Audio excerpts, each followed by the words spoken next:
इस video lecture में बात करेंगे सल्फ्यूरिक अम्ल बनाने की संपर्क विधि की। सिद्धांत देखते हैं। सल्फ्यूरिक अम्ल बनाने के निम्नलिखित चरण हैं। पहला चरण ये है कि सल्फर जो होता है वो ऑक्सीजन से क्रिया करके सल्फर डाई ऑक्साइड बनाता है।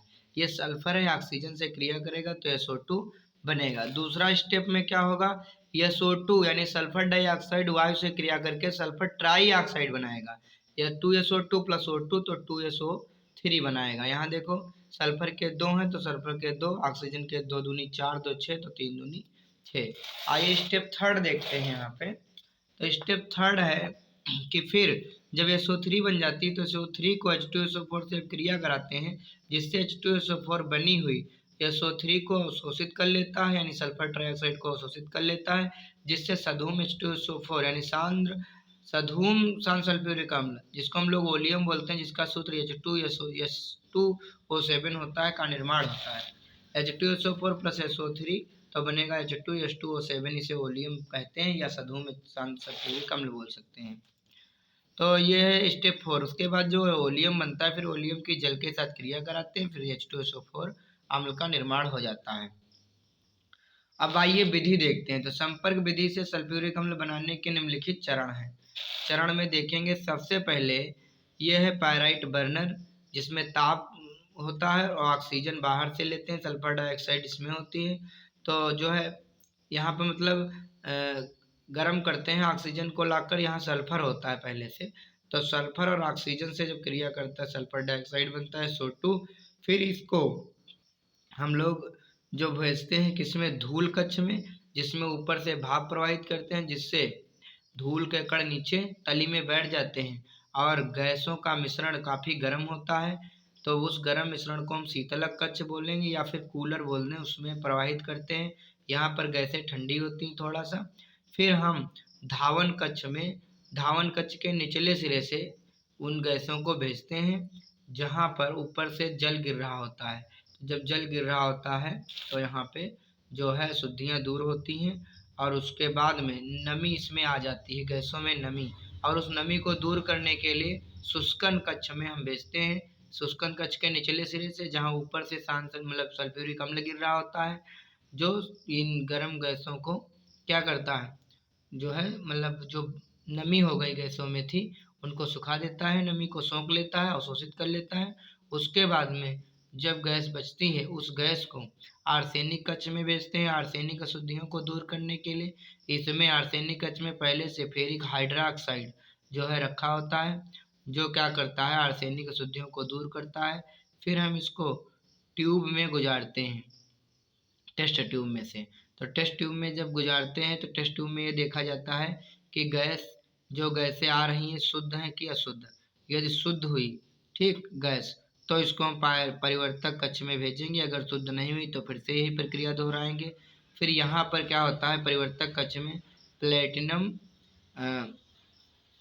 या फिर प्लेटिनम की उत्प्रेरक या फिर वनेडियम पेंटाऑक्साइड V2O5 यहाँ पहले से उपस्थित रहता है परिवर्तक कक्ष में, जो सल्फर डाइऑक्साइड को सल्फर ट्राइऑक्साइड में बदल देता है। फिर उसको जो है हम लोग अवशोषक कक्ष के निचले सिरे से जो है भेजते हैं, और यहाँ पर जल ऊपर से जो है गिर रहा है। ओलियम, यहाँ पर ओलियम का निर्माण होता है और ओलियम के बाद में ओलियम को बाहर निकाल लेते हैं। फिर जब जल में क्रिया कराते हैं तो H2SO4 बन जाता है।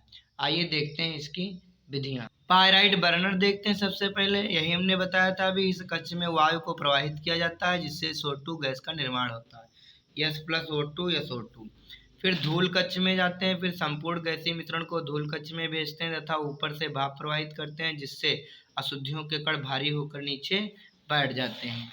फिर जब गर्म गैसें होती है उसको शीतलक कक्ष यानी कूलर में भेजते हैं। इस गैसीय मिश्रण को ताप अधिक होता है, इस गैसीय मिश्रण का ताप जो है अधिक होता है, इसलिए इसे कूलर में भेजते हैं तथा इसका ताप कम हो जाता है। ताप कम हो जाता है, इसके बाद धावन कक्ष में भेजते हैं। इस कक्ष के निचले सिरे से गैसीय मिश्रण को प्रवाहित करते हैं, जिससे अशुद्धियाँ दूर हो जाती है और नमी आ जाती है। इस नमी को दूर करने के लिए फिर शुष्कन कक्ष में भेजा जाता है गैसों को। शुष्कन कक्ष में क्या होता है, गैसीय मिश्रण में नमी आ जाने के कारण इसे शुष्कन कक्ष के निचले सिरे से प्रवाहित किया जाता है तथा ऊपर से H2SO4 गिराते हैं, जिससे नमी दूर हो जाती है। फिर आर्सेनिक अशुद्धियाँ आती हैं तो आर्सेनिक कक्ष में भेजा जाता है। इस कक्ष में फेरिक हाइड्रोक्साइड रखा होता है जो आर्सेनिक की अशुद्धियों को अवशोषित कर लेता है। उसके बाद में टेस्ट ट्यूब संपूर्ण गैसीय मिश्रण को टेस्ट ट्यूब में भेजते हैं। यहाँ पर प्रकाश की किरण को प्रवाहित करते हैं जिससे शुद्धता का पता चलता है। यदि गैसीय मिश्रण शुद्ध हो तो इसे आगे भेजते हैं। फिर परिवर्तक कक्ष, इस कक्ष में प्लेटिनम एस्बेस्टॉस अथवा B2O5 यानी वैनेडियम पेंटॉक्साइड प्रेरक के रूप में रखा होता है जो CO2 को SO3 में बदल देता है, यानी सल्फर डाइऑक्साइड को सल्फर ट्राइऑक्साइड में बदल देता है। फिर अवशोषक कक्ष में भेजते हैं। इस कक्ष में SO3 को यानी सल्फर ट्राइऑक्साइड को निचले सिरे से तथा H2SO4 को ऊपरी सिरे से गिराते हैं जिससे दोनों आपस में मिलकर वॉल्यूम का निर्माण करते हैं जो H2O से क्रिया करके H2SO4 बनाता है। यहाँ देखिए, यहाँ पर जब हम लोग लाए थे SO3 को तो इधर से SO3 गिराते हैं, ऊपर से H2SO4 गिराते हैं जिससे वॉल्यूम का निर्माण होता है। वॉल्यूम का सूत्र होता है H2H2O7। यहाँ पे H2H2O7 रिएक्शन देखेंगे H2SO4 प्लस SO3 तो ये बन गया H2H2O7 वॉल्यूम, और फिर वॉल्यूम की जल से क्रिया कराएंगे पात्र में तो शांत सल्फ्यूरिक अम्ल बन जाएगा। अब इसके भौतिक गुण क्या हैं? H2SO4 रंगहीन तेल जैसा गाढ़ा पदार्थ होता है। यह संक्षारक के रूप में प्रयोग होता है इसका। यह वायु के साथ धुआं देता है। रासायनिक गुण देखेंगे तो वियोजन सबसे पहले सल्फ्यूरिक अम्ल जो होता है H2O और SO3 में वियोजित हो जाता है। H2SO4 तो टूटेगा H2O और SO3 में। H2 एक और ले लेंगे H2O, फिर बचेगा SO3। सोडियम सल्फाइड के साथ क्रिया करेगा Na2SO3 यानी सोडियम सल्फाइड। H2SO4 तो बनाएगा NaSO4 सोडियम सल्फेट, और यहाँ मतलब Na2SO4 एक मिनट, यहाँ बनेगा Na2SO4 और फिर H2O और SO2। उपयोग प्रयोगशाला में विकर्मक के रूप में, उर्वरक बनाने में, बैटरियों में प्रयोग होता है, पेट्रोलियम के शोधन में। तो आशा करते हैं कि ये विधि समझ में आई होगी।